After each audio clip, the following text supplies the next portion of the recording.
Então, bom, vamos lá. Deputado Irã, realmente agradeço muito à MESC essa oportunidade. A gente se comprometeu a falar um pouco aqui sobre a questão do Revalida, sobre a questão da remuneração médica e talvez um pouco também sobre a frente parlamentar e o histórico que o ilustre parlamentar vem desenvolvendo aí em Brasília. Antes da gente dar sequência, eu gostaria de passar a palavra ao presidente, doutor Fabiano. Se puder ligar o áudio aí para mim, Fabiano, por gentileza, o áudio e o vídeo. Me ouve bem aí? Valério, boa noite. Boa noite. Você está enxergando a gente? Boa noite, deputado. Você não está enxergando? Não, está fechado o seu vídeo. Como é que a gente tem que fazer aqui, então? Espera aí. Tem que pedir ajuda, né? Tem que pedir os universitários aqui. Vamos lá. Deixa eu ver se eu consigo. Por aqui eu não consigo, não. Carla, faz uma gentileza para mim, você e o Fabiano, dá sequência aí, independente do vídeo. Vamos, tem muita gente assistindo a gente aqui nesse momento, já estamos com quase 40 pessoas, e vamos embora. Bom, vamos nessa, então. Inicialmente, eu vou falar mesmo sem me apresentar aqui, mas queria agradecer muito a presença do ilustre deputado, nosso colega doutor Irã, que muita gente sabe da atuação ativa que tem feito lá na Câmara Federal, representando a classe médica. Antes da sequência, só para que o doutor Irã se situe, eu quero me apresentar. Meu nome é Fabiano, eu sou médico em Juiz de Fora, sou anestesiologista e atualmente presido, junto com outros colegas, a MESC, que é uma associação de médicos da Santa Casa de Juiz de Fora, que hoje em dia ela até é composta por outros médicos que não da Santa Casa, mas que eminentemente nasceu na Santa Casa. O nosso biênio ele vai de 19 até 2021. Essa reunião de hoje foi integralmente idealizada pela nossa diretoria social, na figura da doutora Carla Felipe, que logo se apresentará. Ela, em conjunto e com o integral apoio do doutor Valério, nosso assessor jurídico, idealizou esse evento, porque eu acho extremamente oportuno, em função de tudo que tem acontecido, em função do momento médico, em que a classe médica está no centro das atenções. Eu acho muito oportuno os temas, especialmente do que se tratam do Revalida e da remuneração médica, porque pouco se fala nisso na mídia, mas muito se espera da classe médica, né? Então, eu passo a palavra para a doutora Carla ou para o doutor Valério, para que deem seguimento ao evento, e já agradecendo a presença de todos que aqui estão conectados conosco. Muito obrigado. Muito obrigado. Agradeço as suas palavras. Eu passo também logo de imediato para a doutora Carla, para que ela, por gentileza, faça a apresentação do deputado Irã, para a gente poder dar sequência. Muito obrigado. Doutora Carla. Boa noite a todos. É um prazer enorme a gente chegar até esse ponto, né? Essa reunião foi inicialmente pensada para ser feita de uma maneira presencial, mas com a pandemia nós tivemos de nos adequar, e agradeço muito a disponibilidade do deputado Irã, doutor Irã, né, que vem sendo, conforme a gente já disse, né, um braço médico muito importante na política, né, do Brasil. E é muito importante que todos nós, médicos, tenhamos bastante conhecimento da realidade pela qual passa a medicina, porque nós, cada vez mais, estamos perdendo o nosso protagonismo, né? E precisamos dessa representatividade cada vez maior. O deputado Dr. Irã Gonçalves, ele tem um currículo que a gente não pode deixar de falar, né, para apresentá-lo a todos. Então, ele nasceu na cidade de Tefé, no estado do Amazonas, formou-se em medicina na Universidade Federal do Amazonas. Ele é casado com a senhora Gerlane Bacarim e pai de 5 filhos. Mudou-se para Roraima no ano de 1982, onde desenvolveu a sua carreira. Por mais de 25 anos, ele atuou como médico legista no Instituto Médico Legal, IML, de Roraima, se dedicando também à carreira de médico oftalmologista. E tornou-se membro da Academia Americana de Oftalmologia. Por 2 oportunidades, ele foi presidente do Conselho Regional de Medicina de Roraima, além de ter sido coordenador regional da FUNASA, presidente da Unicred e professor do curso de Medicina de Oftalmologia da Universidade Federal de Roraima. É um currículo de tirar o fôlego, né? No seu primeiro mandato eletivo, como deputado federal, ele assumiu a liderança do seu partido na Câmara dos Deputados e presidiu a comissão importante de Seguridade Social e Família, que é uma comissão temática responsável por votar todos os temas relacionados à saúde. Atualmente, ele encontra-se exercendo o segundo mandato dele, de deputado federal. Ele preside a Frente Parlamentar Mista da Medicina e coordena a bancada federal de Roraima, além de ter sido reconduzida ao cargo de vice-presidente nacional do Partido Progressista. Suas principais bandeiras de atuação são a defesa da saúde pública e do desenvolvimento social e econômico de Roraima. Então, nós temos conosco essa forte presença hoje aqui, né? Eu quero também agradecer, além do deputado, né, e a assessoria dele, sempre muito disponível, ao doutor Valério, que é o assessor jurídico da MESC, né, uma associação que ficou por anos inativa, e com a ajuda do doutor Valério, nós conseguimos reativar essa associação. Então, hoje aqui não se encontram apenas os médicos da AMESC, que é a Associação dos Médicos da Santa Casa, mas sim todos os médicos interessados nessa causa, que é tão importante para nós. E eu agradeço a presença de todos os colegas, né? O doutor Valério, ele é o assessor jurídico da AMESC, ele é autor de uma obra muito importante, que é o Código Médico, a legislação da saúde no Brasil. Ele tem MBA em Direito da Economia e da Empresa pela FGV do Rio de Janeiro. Ele é assessor jurídico de mais de 30 entidades médicas espalhadas por 10 estados. E é um advogado atuante há mais de 20 anos na área de direito médico. Então, a noite tem tudo para ser uma noite muito proveitosa. Eu espero que todos nós possamos sair bastante enriquecidos depois desse evento. Tá? Um abraço, boa noite, bom proveito a todos. Passo a palavra para o doutor Valério. Obrigado, doutora Carla. Bom, deputado Irã, agora é conosco. Bom, antes de mais nada, eu gostaria só que a gente estabelecesse o seguinte, separar 3 assuntos em particular e talvez a gente fale com um pouco mais de ênfase sobre remuneração, que eu acho que talvez... Remuneração e revalida, né? Que acho que são os assuntos mais em pauta, principalmente aí nessas semanas agitadas que a gente tem vivenciado aí nos últimos dias. Mas antes da gente entrar, deputado, eu gostaria que o senhor fizesse uma breve exposição desse importantíssimo trabalho que o senhor vem desenvolvendo à frente da Frente Parlamentar, na qualidade de presidente. Gostaria muito de ouvi-lo. O que a Frente Parlamentar, o que o senhor, enquanto parlamentar no Congresso Nacional, na Câmara dos Deputados, vem desenvolvendo em prol da defesa da medicina? Bom, mais uma vez, boa noite a todos. Eu quero agradecer aqui, de forma muito honrada, o convite do Valério. O Valério dispensa apresentações, porque eu considero o Valério um dos advogados mais versados em direito médico e uma referência para todas as entidades médicas pelo trabalho que você faz. Você nos honra muito e nos ajuda muito. De vez em quando, vocês que estão aí nos assistindo, boa noite, um abraço, mas o Valério, de vez em quando, me assessora de maneira informal. Eu peço aí orientações dele e ele sempre me atende de uma maneira extremamente eficiente, rápida e com muito boa vontade.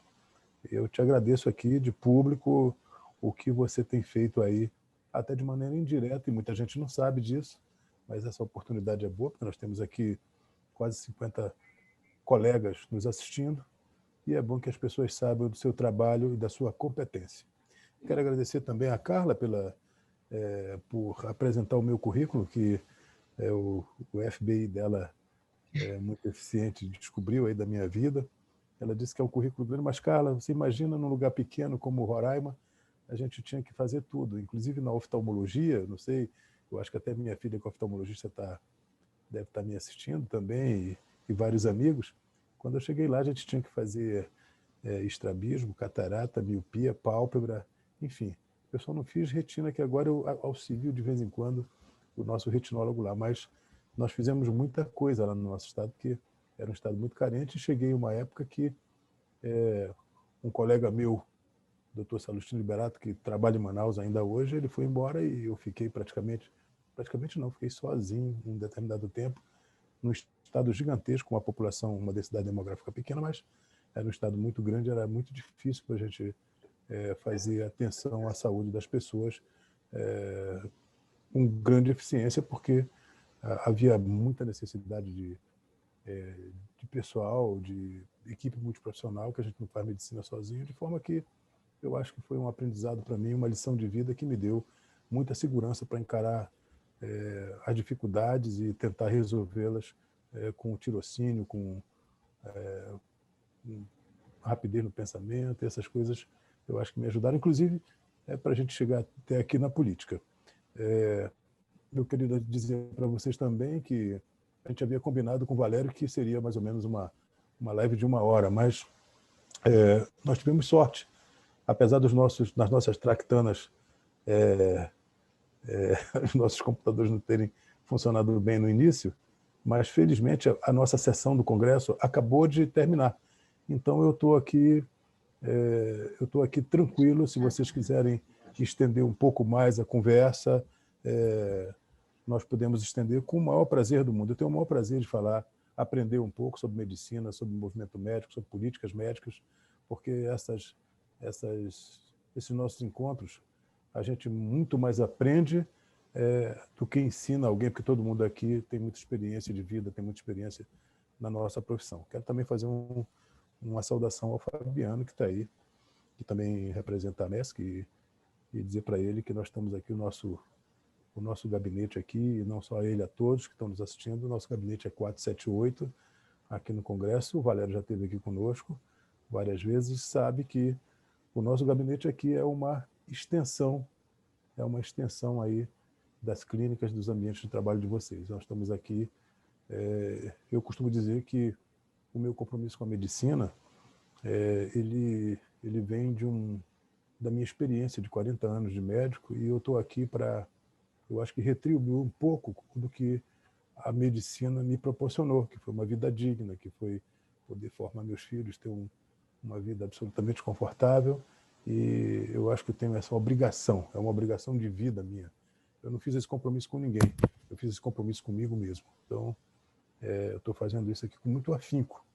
E nós, na última, voltando aqui à pergunta inicial do Valério, no nosso mandato anterior, nós começamos a idealizar, tinha a frente da saúde, tinha a frente da defesa do câncer, tem 100 e poucas frentes parlamentares no Congresso Nacional, e nós não tínhamos uma frente da medicina. Então, naquela época, nós sentamos um grupo de médicos, Mandetta, Mário Eringer, eu e mais alguns colegas que tinham mandato, e nós começamos a imaginar fazer uma frente da medicina que fosse composta de deputados e senadores. Hoje nós temos uma frente de 243 deputados e senadores, é uma frente mista, e o Mandetta foi o primeiro presidente, eu era vice-presidente, e quando o Mandetta decidiu não se candidatar mais, o Mandetta apresentou o meu nome para presidir a frente. Era um desafio grande para mim, porque defender uma classe tão importante no nosso país, e quando a gente defende boas práticas, o estado da arte na nossa profissão, a gente está defendendo qualidade de vida, saúde, de boa qualidade do povo brasileiro. Isso a meu ver, é uma das responsabilidades mais nobres que um parlamentar pode ter. E aí começamos nesse segundo mandato, a tentar desenvolver a frente.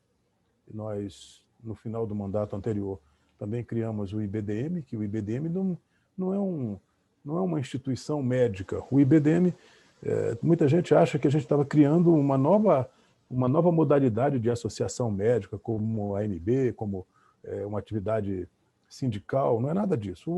O Instituto Brasil de Medicina é apenas uma ligação, é uma entidade de direito privado que é a nossa ligação entre a Frente Parlamentar da Medicina e as sociedades de especialidade, as sociedades, as sociedades sindicais e as sociedades conselheiras, conselhos federais, CRM e FenaSaúde e sindicatos. Então, nós estamos procurando, através deste instituto,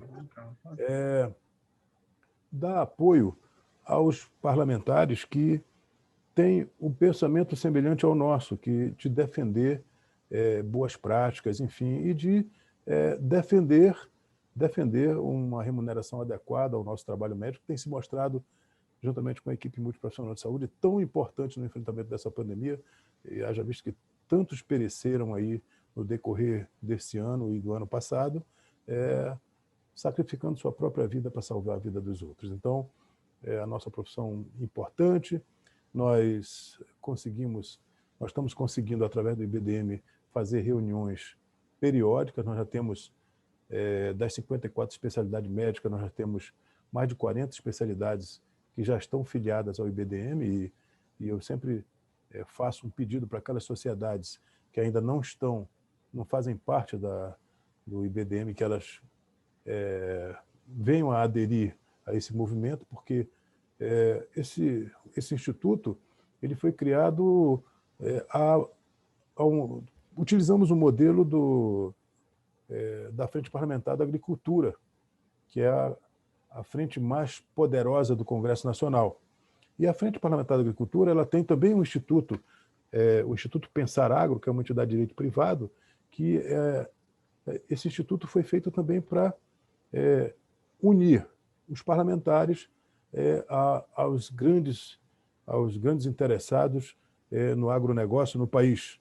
Né? As empresas de fertilizantes, os grandes empresários do agronegócio, eles se reúnem lá para poder defender pautas de interesse dessa atividade que é tão importante no nosso país. E nós pegamos inclusive um assessor que criou o Instituto Pensar Agro e fundamos o IBDM, mais ou menos nesse tipo de formato, e nós temos no IBDM um lugar onde nós nos encontramos periodicamente para discutir as pautas, discutir tudo que está se passando dentro do Congresso Nacional, que seja do interesse da medicina, do movimento médico e da saúde do povo brasileiro, quer seja no sistema de saúde suplementar ou no SUS, que inclusive cresceu muito nessa crise que nós estamos vivendo, porque muitas pessoas perderam seu emprego, muitos autônomos faliram e eles não podem mais pagar plano de saúde e estão se inserindo no SUS, e o SUS fragilizado como está por conta de que hoje parece até que ninguém morre mais de outras doenças, se morre de Covid no país, e isso fragiliza e dificulta o acesso das pessoas a uma medicina de maior qualidade. E também nos preocupamos inclusive com o futuro, viu, Valério? Porque à medida que essa pandemia for embora, nós vamos gastar muito mais dinheiro do que nós gastamos com essa pandemia para a gente destravar tudo que ficou travado em termos de cirurgias eletivas, tratamento de câncer, doenças crônicas que foram negligenciadas por conta de falta de acesso das pessoas a uma estrutura de maior qualidade. Então, é mais ou menos assim que funciona a nossa frente. E a nossa frente, muitas pessoas dizem, não sei se alguém vai até levantar isso aqui, de vez em quando me levantam isso, olha, o ex-ministro Alexandre Padilha participa da frente, ele foi um dos mentores do Mais Médico, né, que é uma coisa que a gente combateu muito, quer dizer, trazer médicos para cá sem CRM, numa política com um cunho ideológico muito profundo. E eu digo, olha, a frente é um espelho do Congresso Nacional. Quer dizer, o Congresso ele tem diferentes matizes dos interesses e das ideologias. Então, eu acho que não seria muito inteligente nós termos dentro da nossa frente só pessoas que pensam igual a nós. Quer dizer, a gente tem que ter uma diversidade de pensamento e de concepções, até para que a gente possa aperfeiçoar o nosso discurso para convencer a maioria. Isso eu acho que é o cerne da democracia, é o cerne do que a gente vive no Congresso. Então, a frente é mais ou menos assim, tem crescido, nós temos muitos colegas médicos que têm lugar de destaque lá, como Zacarias Calil, o doutor Frederico, que é mineiro, de São João del Rei. Nós temos lá o deputado Luizinho, que preside a frente parlamentar, o a Comissão Externa no Coronavírus, que eu também faço parte, agora está presidindo a Seguridade Social dessa casa, temos Soraya Manato, temos vários colegas que defendem muito a medicina, Pedro Westphalen. Então, é mais ou menos esse o trabalho que a gente faz, porque nós temos sempre enfrentado pautas que são pautas difíceis da gente se contrapor, viu, Valério? E Carla e Fabiano, e todos que nos assistem, tem algumas pautas que a grande maioria pensa diferente de nós. E eu vou dar um exemplo agora dessa maneira mirabolante que está querendo criar de trazer médicos para o Brasil sem revalida, que agora, há pouco, nós vimos na Assembleia de Rondônia aprovado um projeto para trazer médico lá para Rondônia sem CRM, o que nós rechaçamos de pronto e, através do Conselho Federal, já se preparou uma ação para que a gente possa neutralizar essa ideia que seria muito nociva à população daquele estado. E eu queria dizer para vocês assim que tem muitos deputados que defendem esse modelo de criar uma medicina de má qualidade para um povo mais humilde, mas quando os familiares deles lá, e eu posso até depois citar alguns nomes aqui, quando os familiares ficam doentes, a primeira coisa que eles fazem é me ligar aqui para pedir para eu conseguir um leito aqui em Brasília para eles trazerem a família deles. Eles não querem que a família deles seja atendida por médicos sem CRM. Mas eu vou parlamentar fala muito. Eu acho que eu já falei, foi demais aqui. Então, mas estou aqui à disposição e vamos para frente. Eu estou aqui à disposição de vocês para a gente continuar essa conversa para ser a mais esclarecedora possível para todos. Deputado, a gente vive um paradoxo, né, com relação à questão da saúde pública e da saúde privada, da saúde suplementar. Né? Nós temos um orçamento grande aí para tratar, cerca de 180 bilhões para tratar 47 milhões de usuários e 130 bilhões na saúde pública, no sistema público, para tratar o resto, né? E a gente diz assim, né, a grande massa realmente vai ter que ter acesso a essa medicina. E nos preocupa realmente essa importação, na verdade não uma importação necessariamente, mas essa validação de diplomas, e a gente vivencia essa depreciação, que eu costumo chamar, e depois eu vou falar um pouco sobre isso, que é a questão da desumanização, que é trazer uma medicina com uma qualidade que precisa de ser ferida. Assim como na minha profissão precisa de se aferir a capacidade de alguém de defender o patrimônio, a vida ou a liberdade de outra pessoa, é preciso defender também a ideia de ter uma saúde de qualidade. E eu queria fazer uma pergunta ao parlamentar: a quem interessa essa depreciação da mão de obra médica, da mão de obra especializada no nosso país? Olha, é um assunto muito complexo, Valéria. Até eu acho que foi um desafio para mim quando você me chamou para discorrer sobre o tema. Vocês conseguem me ouvir? Sim. Eu acho que porque o barulho da chuva diminuiu, Valéria. Eu achei que meu microfone não estava funcionando bem. Bom, o que acontece é que há muitos atores interessados nisso, né? Nós temos, por exemplo, a gente tem que começar assim. Todo mundo fala de demografia médica e diz assim, olha, o nosso país não precisa de médico, nós temos 2,4 médicos por 1.000 habitantes no país. Mas a divisão não é bem assim, ela não é tão equilibrada. Nós temos no Piauí 0,4, 0,5 médicos por 1.000 habitantes, e nós temos em Brasília quase 6 médicos por 1.000 habitantes, não é? Então, daí já começa um interesse, por exemplo, dos gestores das cidades vamos colocar, de 50.000 habitantes, que são a maioria dos municípios brasileiros. Eles têm até 50.000 habitantes. Esses municípios, eles precisam de médico.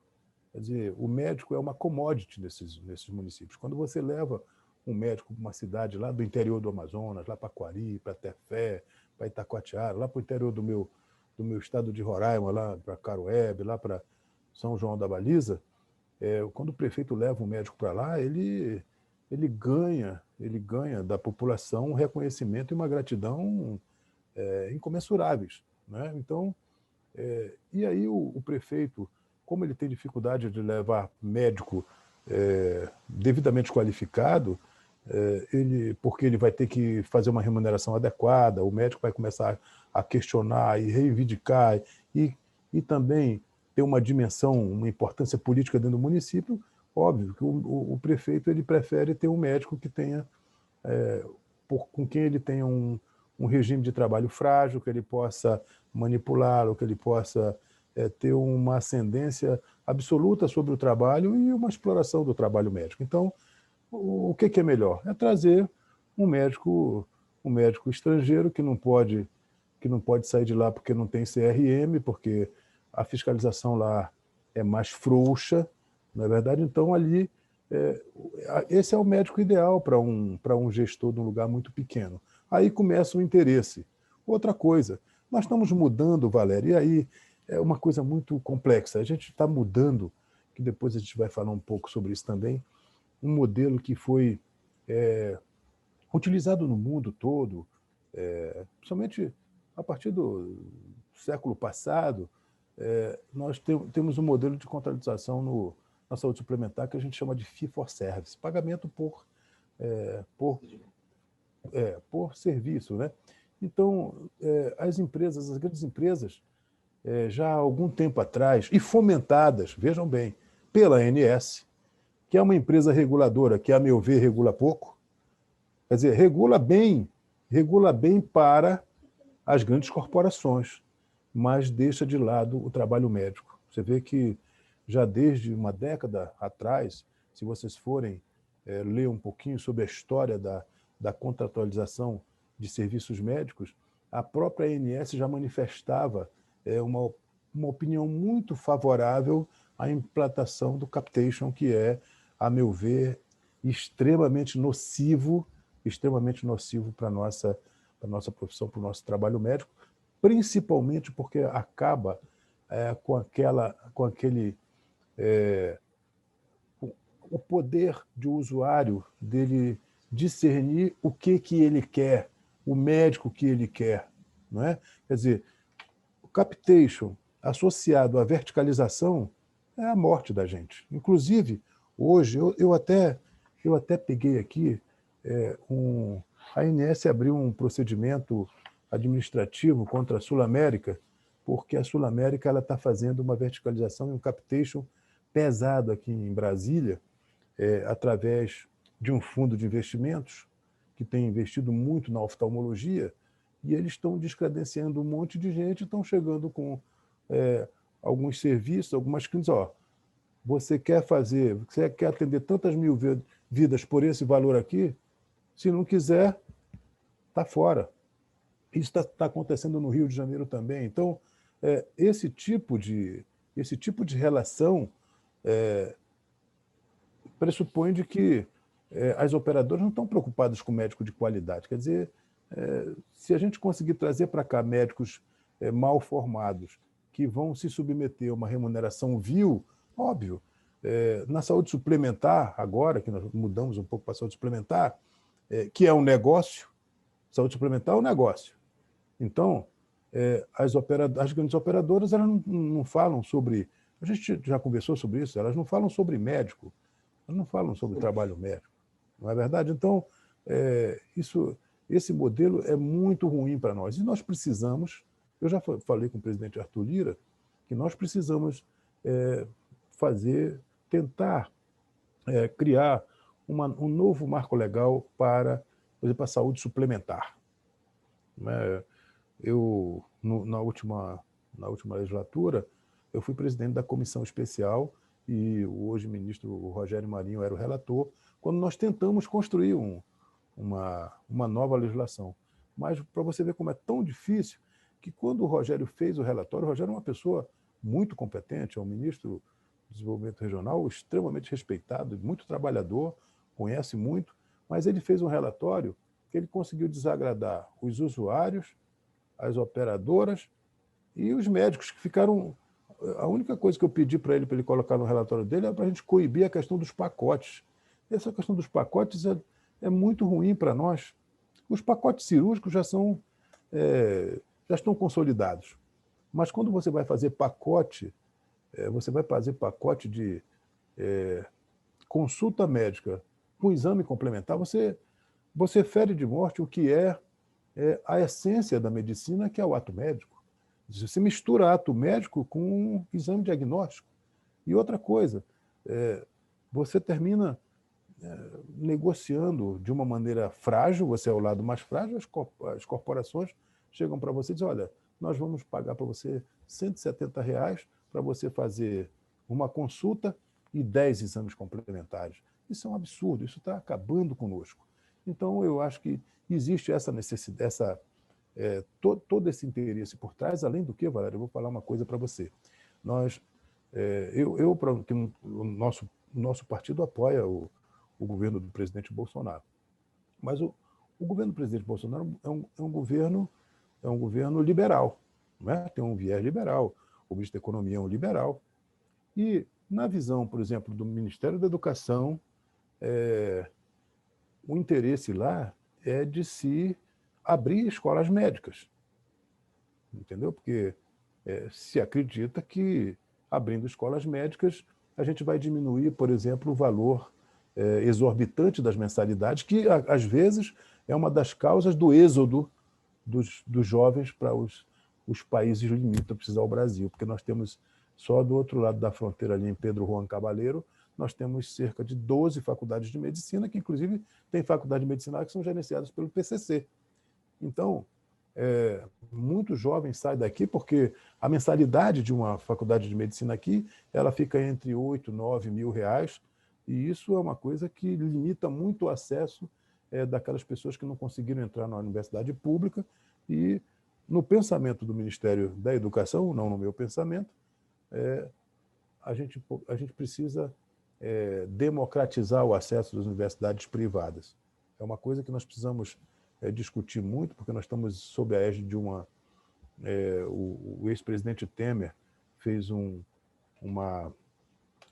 suspendeu a abertura de novas escolas médicas por 5 anos.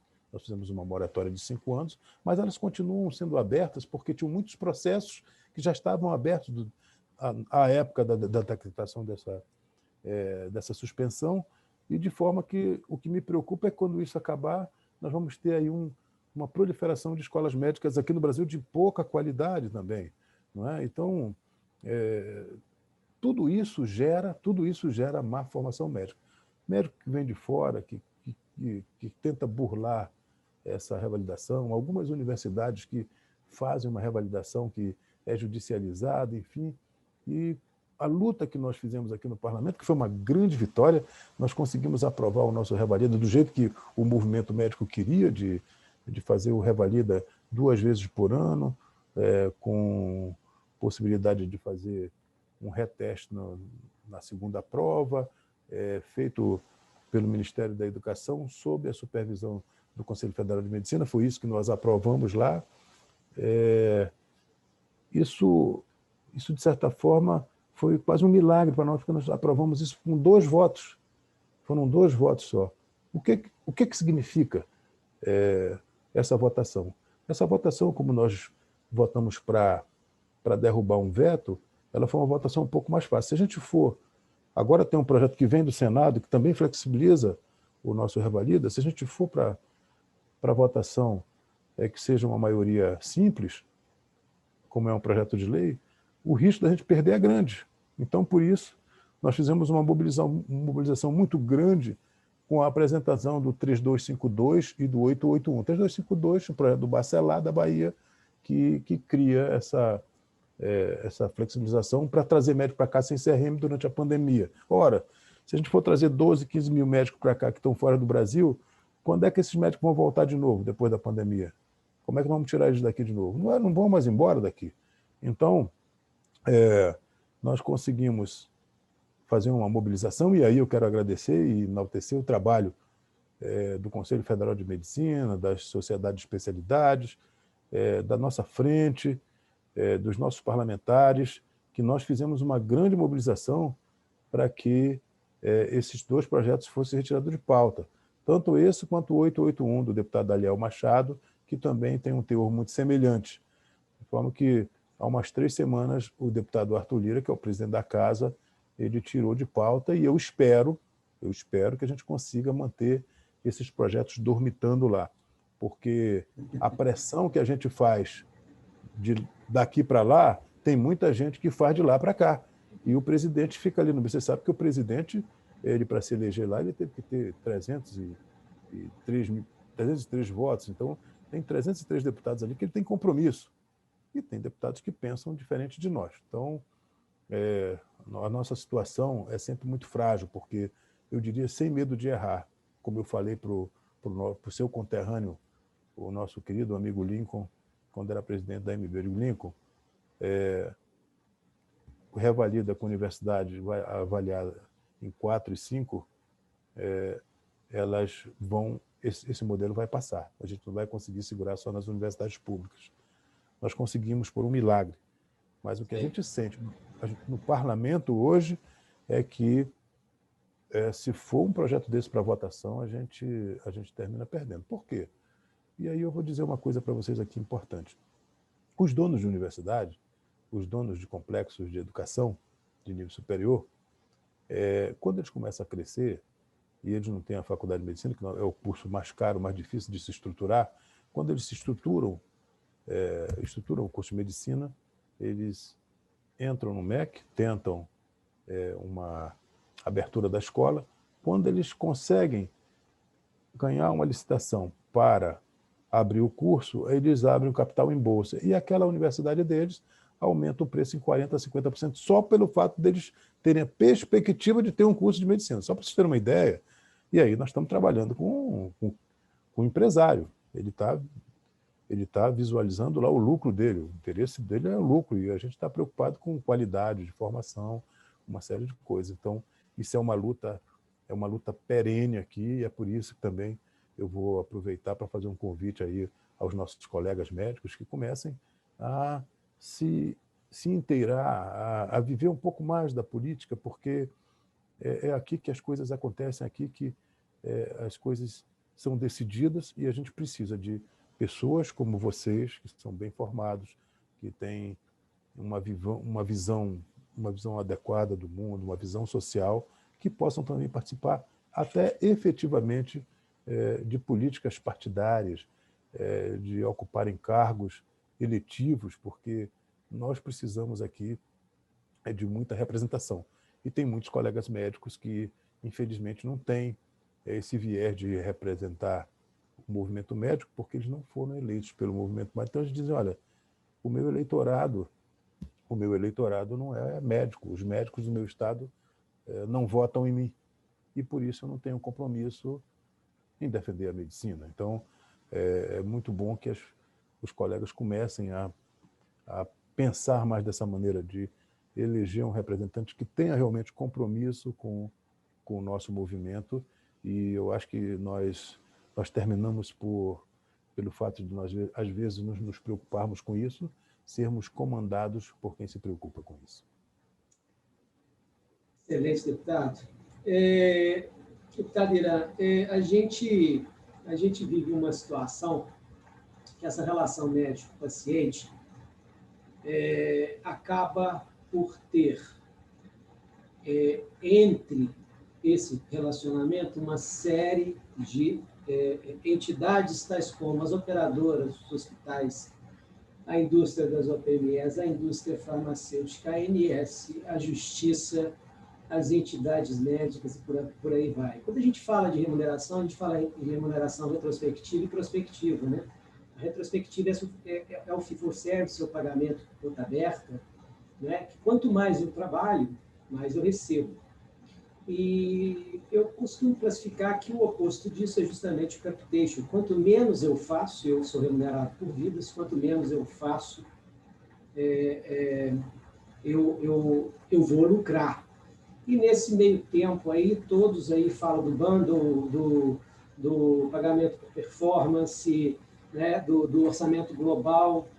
E hoje está sendo muito dito uma coisa interessante, deputado, que é a questão do valor. Olha que coisa curiosa. Todos falam hoje em valor na medicina, atribuindo a valor... Você me permite uma parte? Com certeza. Desculpa claro. me interromper. Veja bem, nós temos tido nós temos tido debates muito acalorados aqui com a FenaSaúde, que representa grande parte das operadoras. E o representante da FenaSaúde, que é o Sequim, que já foi inclusive ministro da Previdência, mas é um cara muito, muito competente para defender os interesses das operadoras. Então, nessas discussões, eu queria colocar para todos aqui, ficou claro que o modelo que as operadoras definiram como prioritário, como adequado para elas, é o capitation. Isso aí é uma coisa muito clara nas nossas discussões. E, por outro lado, o fee for service, que para mim é uma remuneração mais justa e que dá ao médico mais autonomia de definir para o seu paciente o que é melhor para ele, seria o modelo ideal. Mas você vê, Valério, que só se fala no fee for service a respeito de fraudes. Olha só, parece que... Pois é, então continua aí, que eu não vou... O que eu ia lhe dizer é o seguinte, quando a gente fica no meio, quando a gente pega essa questão da remuneração por valor, veja bem, deputada Irã, nós passamos um bom período fazendo com que a remuneração médica migrasse para outros espaços, que não o médico. Prova disso é que, em 96, o presidente da MB fez uma avaliação e naquela ocasião, ele chegou à conclusão de que o coeficiente de honorários, que é o que indexava a tabela MB 92, valia 51 centavos. Em maio de 96, um CH valia 51 centavos. Se eu pegar esse mesmo CH, deputado, e atualizar para abril de 2021, o CH pelo IGPM vale R$ 4,03. Obviamente, nós tivemos um boom do IGPM aí, mas independente de qualquer coisa, teoricamente, se eu tenho uma remuneração de uma consulta lá atrás a 100 CHs, teoricamente eu teria que ter uma remuneração de uma consulta atualmente em R$ 400. E o que a gente verifica é que a remuneração médica, ela migrou, ela saiu da mão do médico e foi para a mão das operadoras, que é quem detém a chave do cofre. Ok. E agora, aquela mesma operadora que gerou a desumanização do médico, porque obrigou o médico a trabalhar mais, impõe a ele que ele coloque uma suposta qualidade baseada numa humanização. A verdade é essa. Nós estamos falando de remuneração, nós estamos falando de capitation, nós estamos falando de fee for service. E quando eu só escuto gestor falando de gerar valor em saúde, melhorando a qualidade. E o que eles chamam de valor, e o que eles atribuem a valor é a questão da qualidade.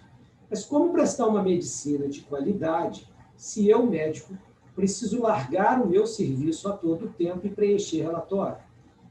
Como prestar uma medicina de qualidade se eu, médico, a todo momento, agora com a RN 424, eu sou questionado sobre a minha capacidade e a minha qualidade? Porque a minha operadora diz que eu não sou tão bom assim. Por que ela diz que eu não sou tão bom assim? Porque ela começa a criar as juntas médicas. Então, o que a gente percebe é que todos os mecanismos são criados ou para restringir, ou para postergar, ou para negar o atendimento assistencial. E quando a gente fala de capitation, e aqui eu lembro do Dr. Israel Rosenberg, nosso querido amigo lá do Rio, está nos assistindo, quando eu falo de capitation, eu escuto muito a respeito da questão de determinadas operadoras, principalmente no norte do país, em que elas realmente não atendem. E o capitation normalmente é atrelado à atenção primária, e eles simplesmente, os tratamentos mais complexos, os procedimentos mais complexos são relegados. Eu tenho um valor global para atender uma quantidade de vidas, quanto menos eu atender, maior vai ser a minha lucratividade, né? Teoricamente, do prestador, a ponto de chegar agora a oftalmologia em Brasília, né? De você lançar a oftalmologia, acho que 90% do serviço para um único prestador. A minha questão é a seguinte, como é que fica, ou como que nós temos hoje, independente da questão política, o papel das entidades médicas, e aí eu atribuo ao CFM mesmo, com o poder de polícia, está lá no Decreto-Lei 200, é uma autarquia federal, criada por lei, com dotação orçamentária própria, ela pode defender, ela tem o dever de defender, e eu atribuo um peso, tanto da ANS quanto do CFM, um peso igualitário, porque ambas são autarquias.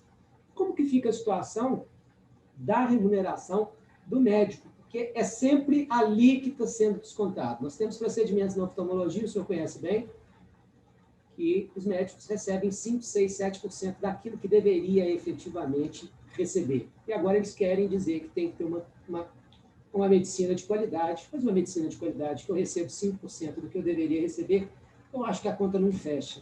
O que o senhor acha? O capitation é um negócio muito complexo, né? Você recebe um valor independente de nível de utilização ou de complicações ocorridas, quer dizer, é um negócio surreal, entendeu? E outra coisa, quando a gente está na discussão, isso aí é um modelo que está sendo utilizado nos Estados Unidos.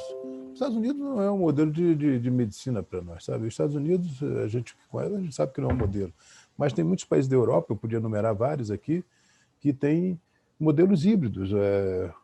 Hospitais fazem um modelo, especialistas fazem outro modelo, e essas coisas são bem contrabalançadas, são bem negociadas. Aqui não, aqui a força das operadoras, que são muitas delas ligadas a fundo de investimento, a banco, sistema financeiro e tudo, elas têm uma força incrível.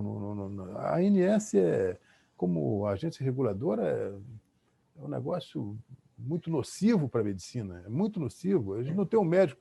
O médico que ia para lá agora é o Marcelo Quiroga, que agora foi para ser ministro. Aliás, está desempenhando bem aqui o trabalho, mas é amigo da gente, realmente é um cara que conhece SUS e tudo mais, eu acho que a coisa está melhorando.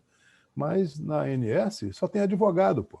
Quer dizer, é muito difícil a gente defender os interesses de uma boa prática médica com quem não entende nada de medicina, só entende de interesses das operadoras. Quer dizer, então, fica muito difícil. Primeiro, a gente tem que fazer uma força para mudar essa composição da ANS. Que, aliás, eu tenho alguns amigos lá, mas são todos advogados e que são muito, muito ligados. São muito ligados. Como eu sou parlamentar, eu posso falar. Eu acho que tem ali ligações até que a gente pode até suspeitar que são um pouco republicanas, porque não é possível que façam tudo que as operadoras querem. A gente não consegue entender. Então, eu acho que nós precisamos... Por exemplo, eu vou dar um exemplo para você aqui, Valério, eu já pensei. Olha só, os conselhos de medicina, nós temos que ter, cada operadora dessa, em cada lugar que ela está instalada, ela tem que ter um responsável técnico, que é um médico, não é isso? Sim. Não é isso? Sim. E a gente tem que ir para cima desse médico que está explorando o serviço médico, que é crime ético, é um delito ético, e aí nós vamos chamar o responsável técnico naquele lugar, que o plano de saúde ele tem que se registrar no conselho, naquele lugar, tem que ter o responsável, ele explorando, ficar caracterizado que ele está explorando o trabalho médico, vamos aplicar a ele a sanção ética. Entra outro, e aí eu acho que a gente vai... o plano de saúde ele vai começar a ter dificuldade de ter um responsável técnico nos lugares onde ele está funcionando. Não sei se você concorda comigo. Você que é um operador do direito, mas isso é uma coisa que eu sempre penso. A gente pode fazer isso, né? E, aliás, eu acho que tem lugares, tenho certeza, que esses grandes planos de saúde não têm responsável técnico. Eles se vendem plano de saúde por esse Brasil todo e eu acho que o próprio Conselho tem que ser muito mais rigoroso para fiscalizar a atuação dos responsáveis técnicos nos estados, nos municípios, se forem municípios grandes, e a gente começar a trabalhar por aí. A gente tem que organizar para poder atrapalhar a ação desses planos que são nefastos para a nossa relação com os nossos pacientes. O capitation simplesmente ele transfere o risco todo do trabalho médico para o prestador. Você é advogado, você sabe muito mais do que eu, não é? Então, nós estamos sendo jogados num abismo. Então, nós precisamos aqui, tem muitos colegas aí importantes nos assistindo, e eu acho que a gente precisa realmente falar mais, fazer mais fóruns como esse, maiores, e isso eu já vejo assim nos congressos, quando, na minha especialidade de oftalmologia, antigamente, quando a gente fazia defesa profissional, ficavam 5 ou 6 médicos na sala discutindo e 300 assistindo a aula de implante de lente intraocular, patrocinado por empresas importadoras de lente. Quer dizer, hoje não, hoje a gente já começa a ver que tem muito mais médico interessado em políticas médicas, em as entidades defenderem interesses da medicina, porque nós estamos sendo realmente engolidos pelos fundos de investimento, porque os fundos, ali ninguém é santo, ninguém é frei franciscano, todo mundo visa lucro, e eles sabem que o lado mais frágil é a mão de obra médica, que é ainda desorganizada em termos de defesa e mobilização dos seus direitos. Os médicos parecem que eles têm um pouco de comichão, assim, de se organizarem para reivindicar alguma coisa. Todo mundo se acha muito feliz, muito bem-sucedido e acha que não precisa se preocupar com isso. Eu vou dar um exemplo para você. Olha, a média de... Eu fiz um levantamento bem criterioso sobre a média de consulta. Os planos de saúde hoje pagam, em média, no país, R$60 por uma consulta médica. E tem uma... Eu digo isso em público, eu tenho o maior prazer de dizer. Outro dia encontrei com o presidente da APVida lá em São Paulo, estava num jantar com o presidente Arthur Lira, e ele estava lá. E ele disse: poxa, Irã, você sempre fala mal da gente. Eu digo: olha, eu não sei nem como é que você ainda me cumprimenta, porque vocês são grandes exploradores de serviço médico. Em Manaus, vocês pagam R$150 por uma consulta, uma cirurgia de catarata. Isso é crime, isso é um absurdo. Se a gente for analisar a sinistralidade, vocês vão ver que vocês estão enganando as pessoas. Quer dizer, ninguém opera de cada... Você pega um plano e pega outro, você, com tantas vidas, você vê quem está fazendo isso aqui por R$150 não opera, faz de conta, fica enganando as pessoas. Isso é sinistralidade que a gente tem que avaliar nos planos para ver se o pessoal está enganando ou não. E eles fazem essas coisas. Entendeu? Ah, não, mas a gente está trabalhando com pessoas de muito baixo poder aquisitivo, a gente é uma opção ao SUS. Ah, tá bom. Vocês são exploradores de médico, pô. São exploradores de... É um absurdo. É um absurdo. Eu acho que quem tiver a PVida aí, que estiver me assistindo, crie vergonha. Crie vergonha e não atenda esse pessoal que são uns exploradores do serviço médico. Aliás, não são só eles, não. Tem muitas Unimedes que dizem que as cooperativas são nossas e, na realidade, elas não são nossas, elas também exploram o médico. Quer dizer, dão um péssimo exemplo. E outra coisa também que eu não quero também me esquecer aqui, viu, Valério? É que todo mundo aí que... claro, se você tem CRM, você tem uma representação conselhal. Eu espero que todos comecem a procurar nos seus conselhos Nós já temos formatado um pré-modelo daquela 2227, daquela resolução da telemedicina. O Conselho Federal está discutindo com os regionais. Mas é bom que os médicos saibam disso, porque tem muitas vezes que o Conselho Regional fica um pouco longe dos médicos e o médico longe do Conselho. É bom que os médicos comecem a puxar para si a discussão daquela resolução, porque aquela resolução também, se ela não for muito bem formatada, muito bem construída, ela vai servir ainda para fragilizar muito mais ainda o nosso serviço e desvalorizar o serviço médico, deixando o ato médico na mão, inclusive de não médicos, em plataformas internacionais que podem dar diagnóstico à distância, ferindo de morte aí a questão da nossa responsabilidade jurídica, uma série de coisas que vão implicar numa resolução mal feita, né? A questão da privacidade, que esse projeto ele esteja inserido na Lei de Proteção de Dados, que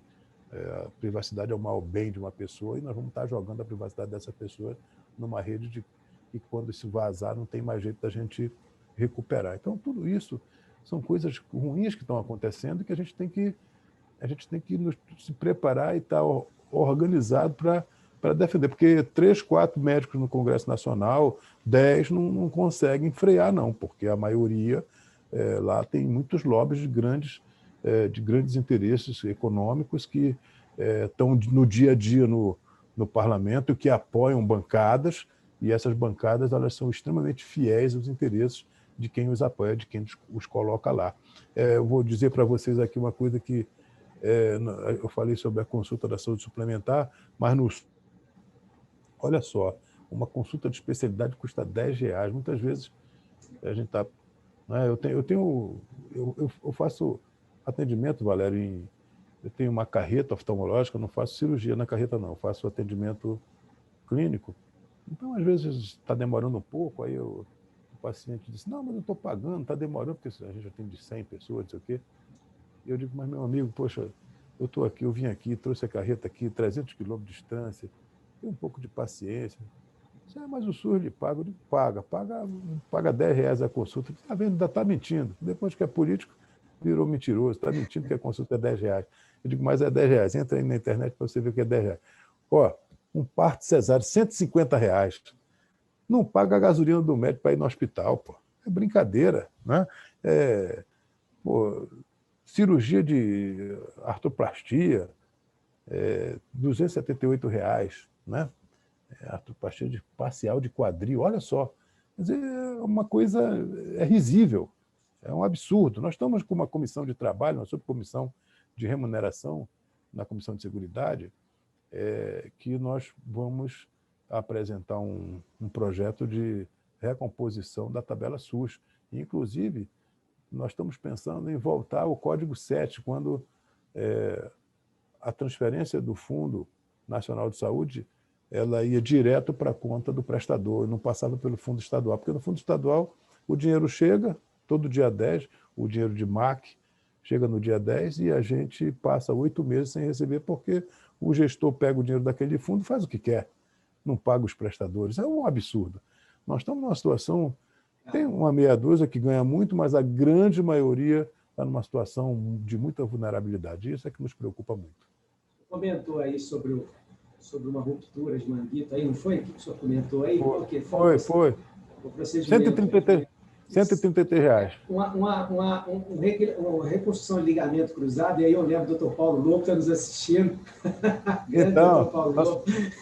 Olha, você descobriu que eu jogo futebol, né? Falei com ele. Ele não sabia que jogava, mas o senhor não. Mas em homenagem ao Dr. Paulo Lobo, uma reconstrução de ligamento cruzado, a princípio, se fosse remunerada com os reajustes que deveriam ter sofrido, que ela tem o coeficiente dela é 1000 CH, ela estaria custando hoje R$4.000. Ela deve ser remunerada hoje em torno de 450, que dá em torno de 10%. Eu costumo dizer o seguinte, deputado, qualquer entidade de classe, na nossa visão, eu estou com 27 anos de advocacia na área da saúde, você sabe disso, e de uns 15 anos para cá defendendo a entidade coletiva. E eu costumo dizer o seguinte, qualquer entidade associativa, ela tem 2 vieses importantíssimos, que é o viés pedagógico e o viés de defesa de classe. O viés pedagógico é mais ou menos o que estamos fazendo aqui.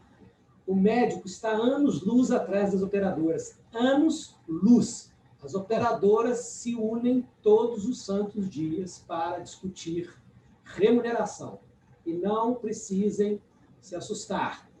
A discussão é a redução dos custos e aumento dos lucros.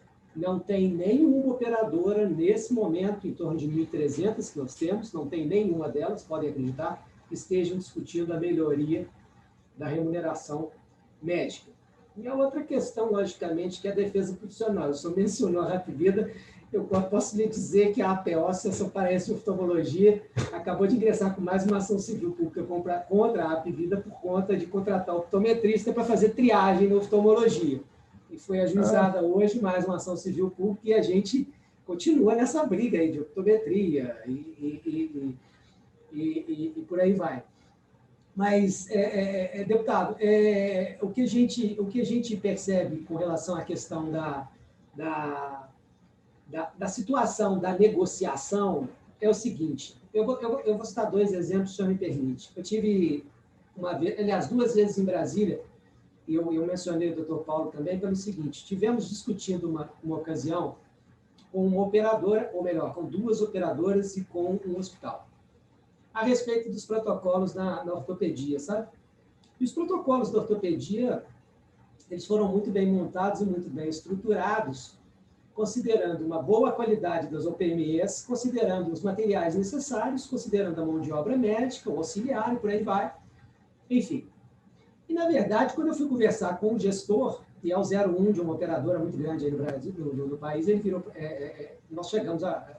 Eu tentando conversar com ele, eu expliquei para ele que a qualidade dos materiais era justamente em função da necessidade de se evitar uma prótese de revisão, né? E, obviamente, todos sabem, né? Para a prótese de revisão, você tem que operar e por aí vai, novo procedimento e tal. Ele virou para mim e falou assim, ô Valério, mas o valor dessa OPME aqui, para mim, interessa a prótese de revisão. Aí eu perguntei para ele assim, eu só colocaria essa prótese na sua mãe? Ele começou a rir e falou comigo assim, isso é business, Valério. E a gente está falando de uma maneira até mais descontraída, mas a gente sabe da gravidade. E em outra ocasião, tive também tentando fazer uma negociação, e todas as vezes que eu tentei fazer qualquer negociação, seja com a operadora, seja com o hospital, a gente buscou transparência. E alguém comentou aqui a respeito da questão do fee for service com honestidade. Isso. A impressão que eu tenho, deputado Irã, é que não querem a transparência mesmo. Nós estamos sempre chovendo no molhado, porque na hora que você leva algo claro, aberto, transparente, o doutor Paulo está aí para confirmar isso, como vários outros que estão aqui nos assistindo, a gente é rechaçado, porque ninguém quer abrir a conta. Ninguém quer ter transparência, porque ninguém quer abrir qual é o seu resultado. Então, eu sou um pouco cético com relação a isso. E acaba que eu fico um pouco áspero nesse sentido, porque no final das contas a gente enxerga que a judicialização acaba como sendo, de fato, o último reduto, porque a gente tem muita dificuldade na negociação. E aí a gente usa os mecanismos das ações civis públicas, e agora estamos com a ação civil pública acumulada com dano moral coletivo, e por aí vai.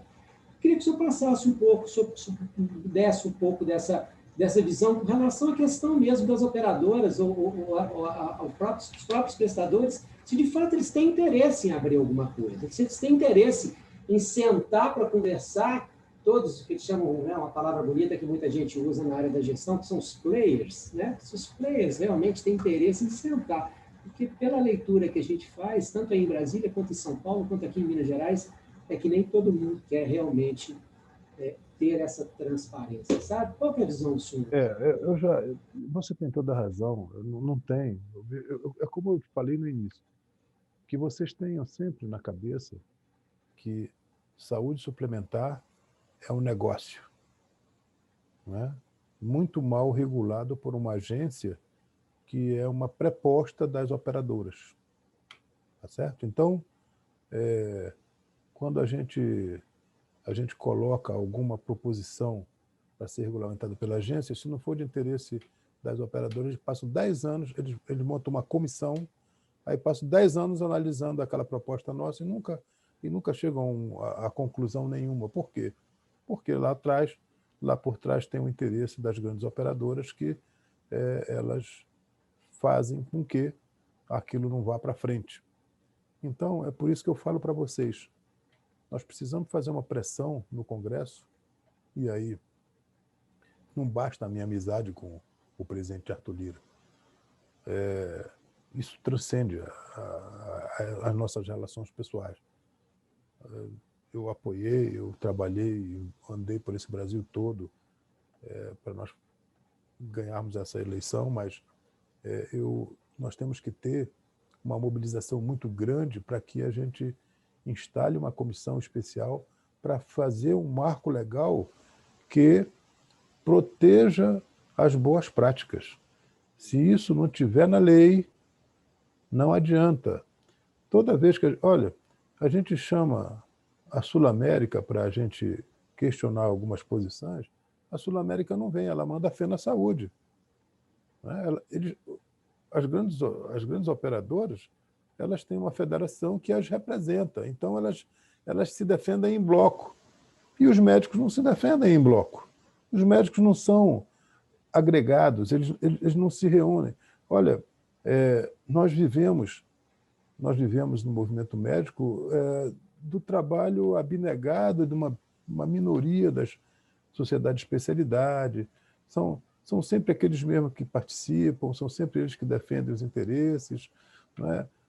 A gente tem assim, esse comportamento meio de faz de conta que a gente não está inserido nesse problema, mas a gente está inserido nesse problema e esse problema vai cada vez piorando mais. E Valério e queridos amigos que nos assistem, eu acho que muitos de vocês aqui têm filhos que querem ser médicos, porque a medicina é encantadora. Eu acho que, com todo respeito às outras profissões, eu acho que Deus nos concede uma oportunidade ímpar de ajudar as pessoas, de procurar estar no estado da arte, quer dizer, para ter o prazer de dizer, olha, eu tive um resultado sensacional naquilo que eu estou fazendo.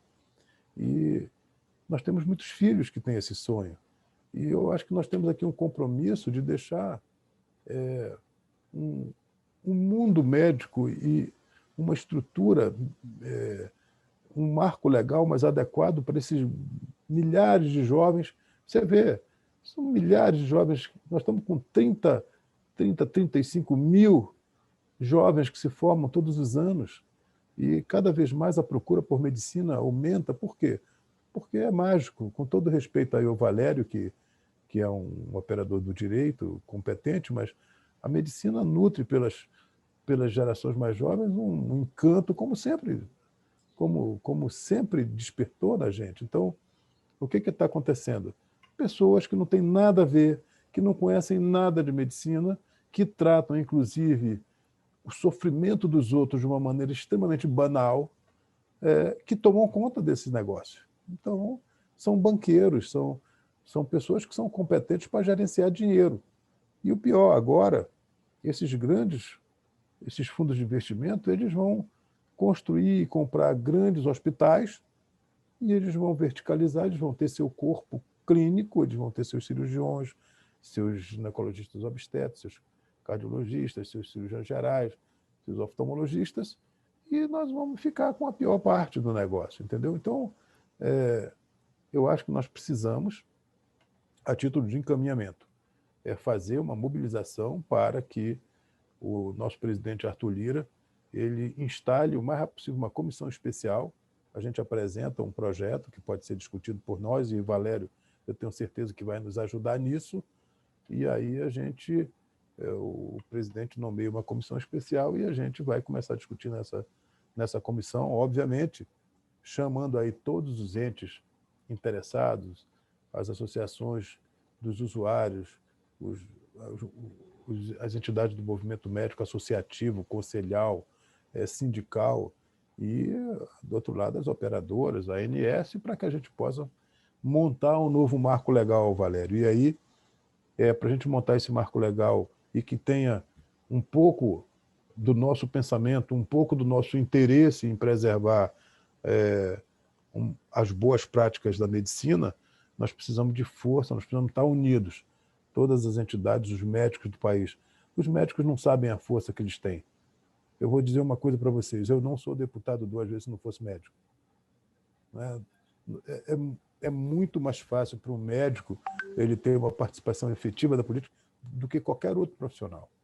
Porque essa relação extremamente positiva que nós temos com nossos pacientes, ela gera nesses pacientes um encanto tremendo e que, sendo bem trabalhado, a gente consegue convencer muita gente de votar na gente. Lá no nosso estado, apesar de toda a demonização da política que houve nessa última eleição, eu fui o único candidato lá, deputado, que aumentei minha votação em 50%. Apesar, a gente ia pedir voto, o pessoal dizia assim, o senhor já é deputado?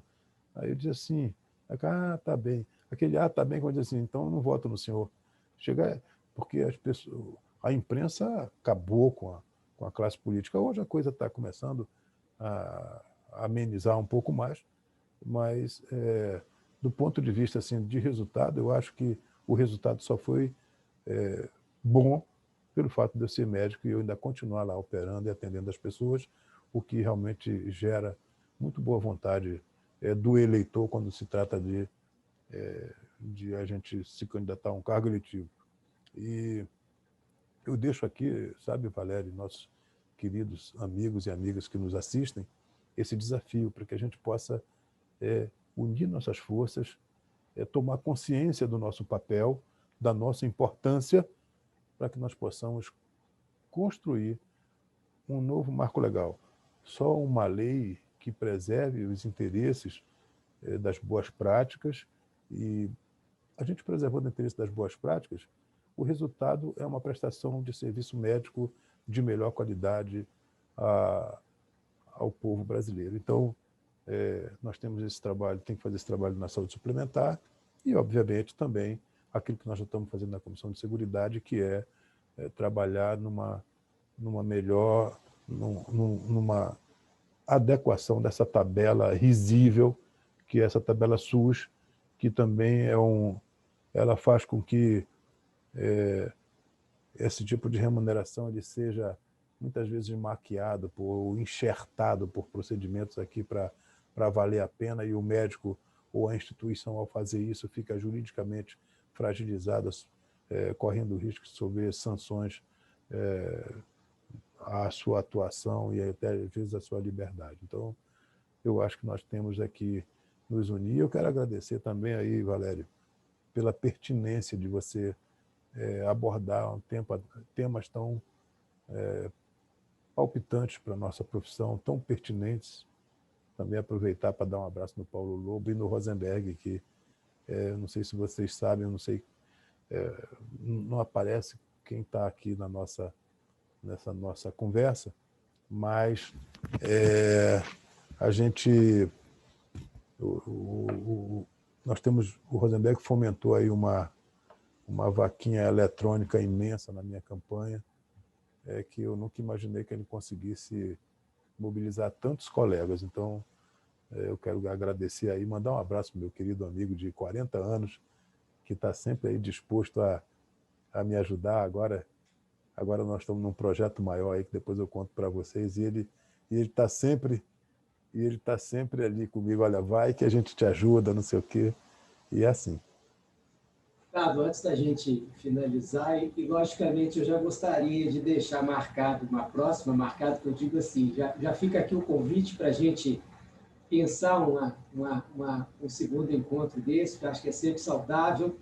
E deixa eu registrar um pouco aqui, me perdoem se os que eu não citar, mas eu gostaria de registrar aqui a presença do Dr. Cristiano Cacheta, do Dr. Edmar Chartoni, do Dr. Edmundo Américo, do Dr. Edmundo Frota, lá do Pará, Dr. Elisabeto, meu querido Dr. Elisabeto, Dr. Emílio do Pará, deixa eu ver quem mais que nós estamos aqui, Dr. Israel Rosenberg, Dr. Joaquim Queiroz, também lá do Pará, Dr. José Denise, presidente do Conselho Brasileiro. Opa! Muito obrigado pela presença. Quem mais que nós temos aqui? Dos que eu estou examinando aqui muito rapidamente, Dr. Paulo Lobo, Dr. Ricardo Martins, aqui de Juiz de Fora. Enfim, então tivemos uma boa participação com brilhantes pessoas da nossa medicina. Rapidamente, eu vou só dizer para o Dr. Israel, ele me questiona aqui a respeito do capitation, eu acho que a gente precisa realmente sentar e conversar um pouco mais com relação à legalidade ou não dessas novas formas de remuneração, viu, doutor Israel?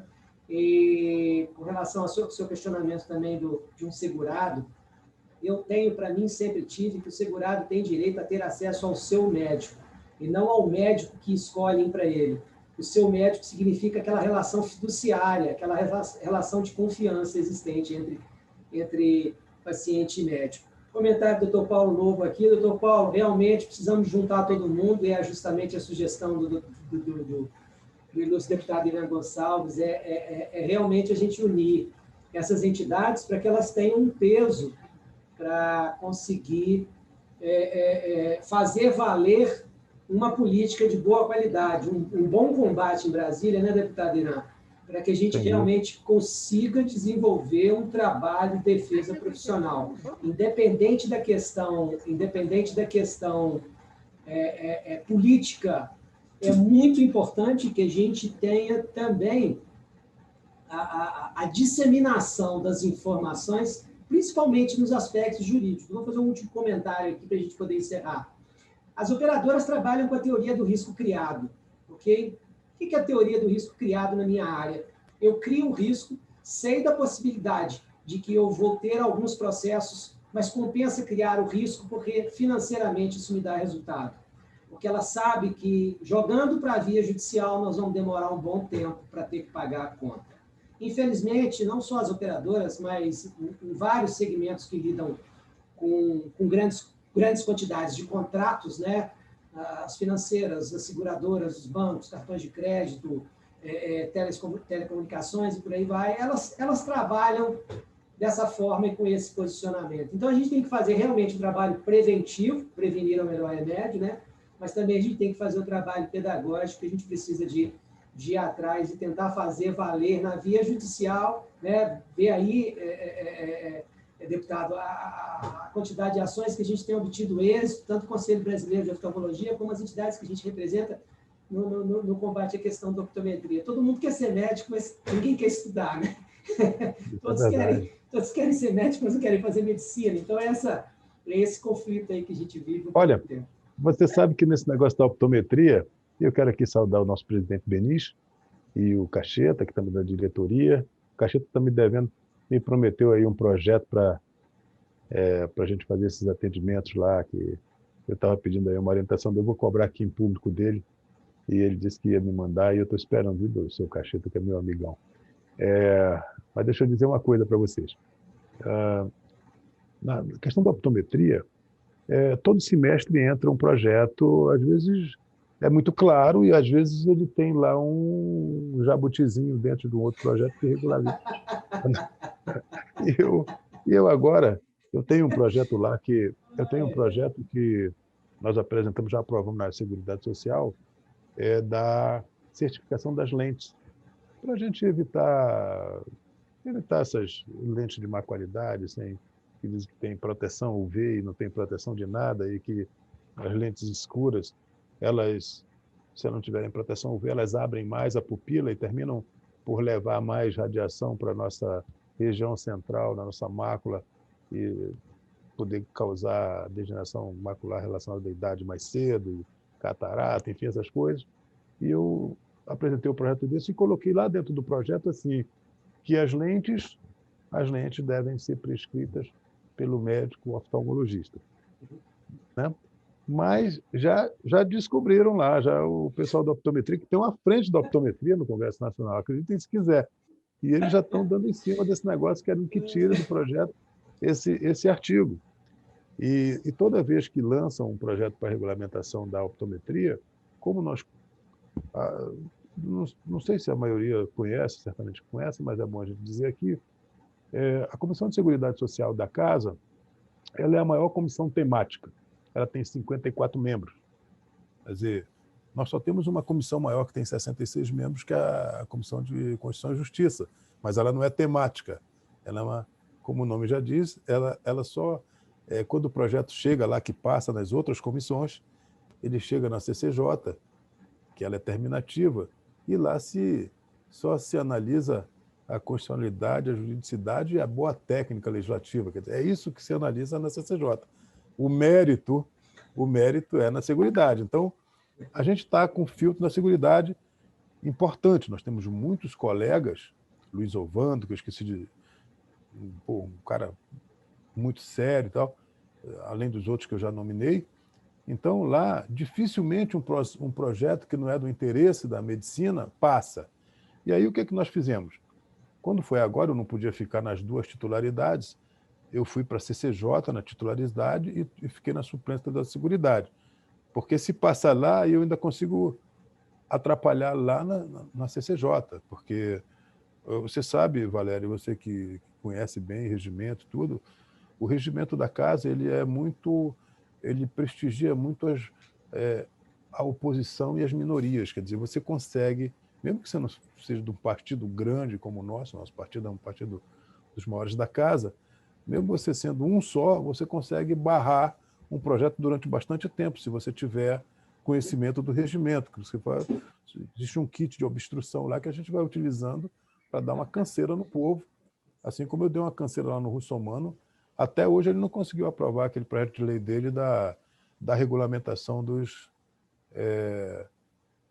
acupunturistas que não são médicos. Ora, a acupuntura é uma especialidade médica, mas tem mais acupunturista não médico do que médico. Então, a pressão lá na casa é muito maior para regulamentar do que para não. Toda vez que o Russomano é candidato a prefeito de São Paulo, a governador, ele sempre está sendo candidato, eu acho que ele promete para esse povo aí que vai regulamentar, e ele vem para cima da gente tentando aprovar.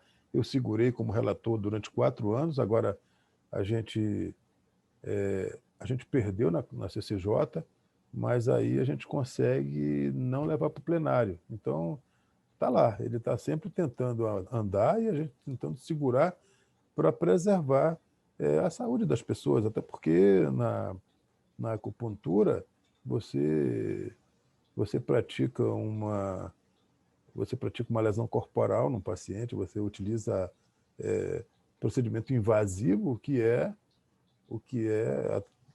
através da nossa lei do ato médico, é um ato privativo de médico. Então, mas mesmo assim aquilo passou, né? Seja por quê? Só tinha eu e Frederico lá defendendo e 30 falando a favor, porque tem muito deputado lá que faz acupuntura com o não médico, entendeu? Então, lá dentro é como na vida aqui fora, entendeu? Então, é difícil a gente, às vezes, convencer quem já está convencido de outra coisa lá. Então, mas a luta é grande, a gente tem conseguido. Quando eu entrei no primeiro mandato também, eu me deparei com um projeto do Bezoini, que transformava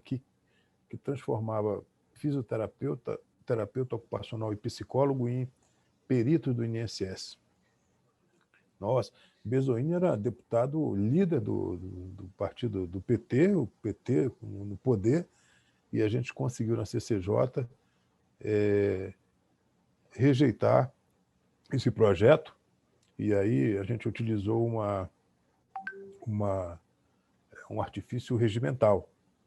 A gente, quando chega muito cedo na Câmara, o que a gente faz? Quando tem um projeto que a gente vai relatar, a gente pede inversão de pauta, a gente assina no livrinho, chega bem cedo e coloca o projeto que estava lá, 5º, 6º, 10º, para ser o primeiro. Então, eu sabia que tinha muita gente do PT que chegava um pouco tarde na comissão, eu cheguei cedo, pedi inversão de pauta, relatei, não tinha ninguém do PT, a gente conseguiu rejeitar e arquivar esse projeto. Então, são essas coisas que acontecem que às vezes as pessoas não sabem, mas que dão muito trabalho para nós aqui. Até, Valério, em homenagem aos mineiros que estão nos acompanhando, tinha um projeto que fazia a regulamentação da fiscalização dos queijos artesanais, porque a indústria dos queijos industrializados, elas queriam colocar todas as RDCs que utilizam-se na indústria de grande porte nos queijos artesanais, que são um patrimônio do Brasil e especialmente de Minas Gerais. E aí, o que aconteceu? Nós fizemos uma degustação de queijo um dia na Comissão de Seguridade. Eu deixei lá a sessão aberta, valendo o quórum de quem já tinha dado. Todo mundo ficou comendo queijo. Eu votei, aprovei o negócio. Quando os caras desceram, eu digo, pai, agora vocês estavam comendo queijo lá, eu não quis interferir. E aí a gente aprovou a legislação do queijo artesanal, que a indústria queria acabar com queijo artesanal. Entendeu? Então, assim que a gente vai fazendo aqui, tem que ter um pouco de malícia, direção. Assim. São os jabutis, né? Pois é. Eu não sei, estou recebendo uma mensagem aqui do doutor Marcelo, não sei se é o doutor Marcelo Choata, lá de Uberlândia, neurocirurgião. Também não cumprimentei aqui, vou cumprimentar a doutora Mauri Godinho. E a gente vai chegando ao final, deputado Irã, e gostaria mesmo realmente de convidá-lo para uma outra ocasião, a gente conversar um pouco mais, porque é lógico que os assuntos são sérios, né? Mas se eu falar de assuntos sérios de uma maneira descontraída, é bem gratificante e, logicamente, que isso nos deixa muito motivados.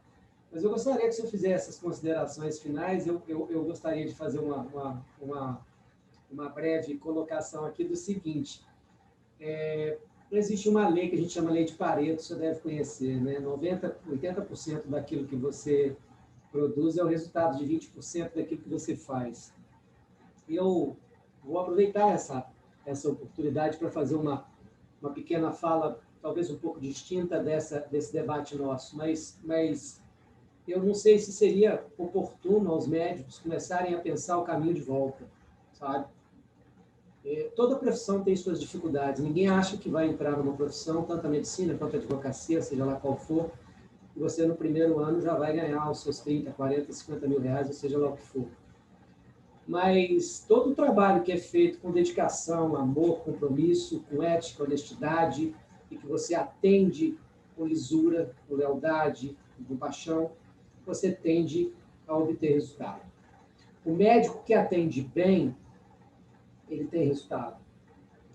E essa medicina boa que a gente falou aqui ao longo desse período, ela é uma medicina que está ficando distante, porque os bons médicos, né, eles acabam indo para esses planos e ali se perdem um pouco nesse turbilhão do atendimento, desse turbilhão da desumanização. Talvez seria interessante pensar no caminho de volta. Você não precisa de atender 100% ao plano. Você pode começar a atender 10% ao paciente particular, 20%, 30%, e por aí vai. A boa medicina ela precisa de ser retomada, sabe? E a gente fica muito descrente quando a gente vê que todas as conversas que se falam, nós falamos aqui de remuneração e de revalida, todas as conversas que se fala de remuneração e revalida, em algum momento ela vai tirar mais algum valor da remuneração de vocês. Isso a gente vê assim com muita nitidez. Não precisa ser, né, esperto para perceber isso. Então, eu acho que é bom a gente pensar. E outro ponto que eu deixaria aqui também é que é preciso conhecer o problema para enfrentá-lo. Né? Se a gente não conhecer a realidade do médico hoje no país, a gente não consegue enfrentar o problema, nem tampouco levar ao Congresso, aqui muito bem representado pelo deputado Irã, as pautas que os médicos precisam para que lá sejam discutidas, analisadas, apreciadas e votadas e aprovadas. Né? Se a gente não conhecer o problema, não adianta. O médico precisa de conhecer o problema. Essa é a mensagem final que a gente deixa. E, deputado Irã, fiquei me senti muito honrado. Tenho certeza que o doutor Fabiano, a doutora Carla, que a Associação dos Médicos da Santa Casa se sentiu muito honrada com a presença ilustre nesse nosso encontro, e deixo aqui registrado que vamos ter outra, tem que ter outra, mas deixo aqui registrado com a gratidão especial. Você sempre me recebeu muito bem em Brasília, sempre tivemos um bom trânsito, né? E isso é motivo de muito orgulho para mim, de muita satisfação. Obrigado mesmo. E obrigado a todos que nos prestigiaram. Eu passo a palavra agora para o deputado Irã, e depois eu vou pedir ao doutor Fabiano e à doutora Carla para fazer o encerramento e a gente vai encerrar a live. Deputado Irã. Bom, isso aqui foi um bate-papo, né? Um bate-papo bem informal, e eu acho que bastante esclarecedor. Assim, a gente pôde colocar as coisas que a gente pensa com pouca formalidade e com muita verdade, né? E eu vi agora aqui que também está presente, além desses amigos que você citou, o senhor Marcos Ávila está aqui presente também. Doutor Marcos Ávila, me desculpa, deputado Irã. Doutor Marcos Ávila, obrigado. Querido amigo. Querido amigo. Nos honra muito com a presença aqui, além de todos que estão aí. Eu fiquei muito feliz de participar, e você sabe, Valério, que essa disponibilidade que eu tenho é uma disponibilidade retórica, é uma disponibilidade de todos os dias. Quando alguém me procura, eu tenho sempre um olhar de atenção, de respeito. Eu sempre coloco assim que quem vai nos procurar ali naquela casa é porque está precisando de algum tipo de posicionamento, e a gente tem toda a satisfação de tentar ajudar, e em especial o nosso movimento médico. A gente lutar pela medicina é estar lutando pela qualidade de atenção que a gente deve dar ao povo da melhor maneira possível. Então, eu estou lá à disposição de todos. A maioria dos nominados aí eu conheço pessoalmente e me honram muito com a amizade. E eu acho que o bom da política na minha vida foi que eu sou uma pessoa que gosto muito de fazer amigos. E a política foi assim um instrumento que facilitou muito esse viés da minha personalidade, que é conhecer pessoas, criar amizades novas que ficam para toda a vida. E vocês têm aqui um amigo, um deputado que se dedica a essa causa e que está sempre à disposição. O meu gabinete é 478, e o que vocês precisarem, nós estamos aqui sempre de pé e à ordem para poder tentar lutar pelo nosso movimento, pelas nossas causas. Um grande abraço a todos, que vocês se cuidem, que tenham muita saúde e que a gente vença logo essa tragédia humana que nós estamos vivenciando, que eu jamais pensei em vivenciar. É algo que me deixa, às vezes, um pouco emocionado, porque os amigos mais próximos sabem, eu tive uma forma grave de Covid e agradeço todo dia ter vencido essa doença que já nos tirou da convivência muitos colegas aí que tinham muito a dar pela medicina do nosso país, infelizmente. Então, saúde para todos vocês e contem sempre comigo. Toda vez que você tiver um bate-papo desse, Valério. E o melhor seria se fosse pessoalmente, que a gente, depois disso aqui, certamente tomaria um bom vinho e tal, e continuaria a prosa. Mas, como não pode, vamos nos contentar com essa reunião virtual. Um grande abraço. Deus abençoe a todos aí. Uma boa noite. Obrigado, deputado. Obrigado mesmo. Doutor Fabiano, para encerrar. Doutora Carla. Obrigado, eu queria agradecer demais a presença do doutor Irã, gostei demais da maneira casual com que ele põe, especialmente como resolve algumas questões lá na Câmara. Essa questão do queijo, realmente, eu achei interessantíssimo. É verdade, mas essa é verdade mesmo, todo mundo sabe lá, viu? Pois é. Então, realmente, para mim, foi muito engrandecedor isso. Eu acho que esse engajamento que é necessário da parte médica para com a política local, a política regional e a política até federal, elas se faz necessária e se fará, caso os médicos que queiram ter voz. Então, eu só tenho a agradecer ao papel que o doutor Irã tem feito por nós na Câmara e especialmente figuras como o Valério, que criam essa ponte, no caso nosso, foi ele que criou essa ponte entre nós e o nobre deputado. Então, realmente, a minha palavra aqui é de agradecimento e de satisfação por ter, na nossa gestão, nesse biênio, ter podido ocorrer esse meeting aqui, que foi muito proveitoso. Muito obrigado por todos aí. Desculpa, doutora Carla, eu ia passar. Eu gostaria muito de agradecer, foi muito proveitoso, sabe? Nós precisamos disso, de melhores exemplos, né? Tantos políticos aí e poucos nos dão tão bons exemplos como o do deputado doutor Irã. Nesse nebuloso cenário, resta optarmos se seguiremos assim, numa narrativa que ignora a ética e faz ruir valores que aprendemos desde o berço, ou se vamos escolher lutar pelo nosso protagonismo, por novos caminhos, melhores tempos, né? Caminhando naturalmente em harmonia com a evolução da nossa carreira. Né? Assim como é a colmeia, o cerne sensível que produz o mel, é o corpo clínico, o cerne pulsátil de qualquer hospital. É o médico que faz a medicina pulsar. Né? Que a nossa classe seja fortalecida pela nossa união, que esses encontros sejam cada vez mais frequentes e que a gente tenha sabedoria para defender a nossa classe em busca de dias melhores, mais justos e mais leves para todos nós. Muito obrigada a todos. Boa noite. Inspirada, hein, Carla? Parabéns aí. De nada, essa reunião foi muito inspiradora. Vocês estão de parabéns, muito boa. Doutora Carla, doutor Fabiano, mais uma vez eu agradeço a oportunidade que a AMESC me deu. Deputado Irã, reitero mesmo o agradecimento, obrigado mesmo, obrigado a todos que puderam nos honrar com as presenças, aqueles que a gente não mencionou, peço desculpas, mas pelo andar da hora também, a gente precisa encerrar. Deputado, então fica o convite para uma próxima, eu indo a Brasília também, está combinado o almoço. Tá joia? Obrigado. Beleza. Mais uma vez, forte abraço. Você paga, hein? Isso não tem problema, com certeza. Ter sua companhia é sempre um prazer. Isso sem problema. Boa noite a todos. Muito obrigado. Boa noite, pessoal. Um grande abraço. Boa noite. Falou.